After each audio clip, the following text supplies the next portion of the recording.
మనం ఏం కలిగి ఉండాలండి?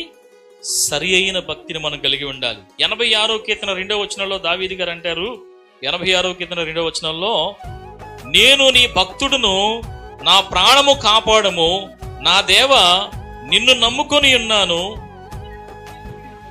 నీ సేవకుని ఏం చెయ్యి? రక్షింపుము, నీ సేవకుని ప్రాణమును సంతోషింపచేయము. దేవునికి మహిమ కలుగును గాక. ఏమంటే ఎవరైతే ఆయన సన్నిధిలో ఆయన భక్తులుగా సరైన భక్తి చేస్తారో వారి ప్రాణాన్ని దేవుడు ఏం చేస్తాడు? కాపాడుతాడు. ఇక్కడ దావీదు అడిగాడు కాపాడమని. మరి కాపాడేయడం లేదో చూడండి 32వ కీర్తన 6వ వచనంలో. 32వ కీర్తన 6వ వచనంలో,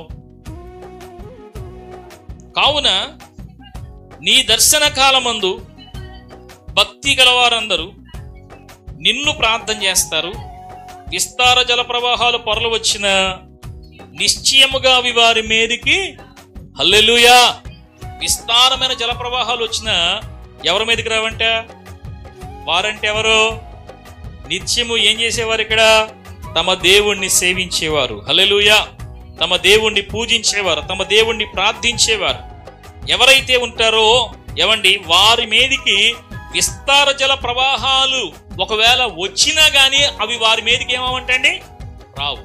దేవునికి మీకు అర్థమైంది కదా, విషయం అర్థమైంది కదా. అంటే ఆయన భక్తులని ఆయన ఏం చేసే దేవుడై ఉన్నాడు? కాపాడే దేవుడై ఉన్నాడు. హల్లెలూయా.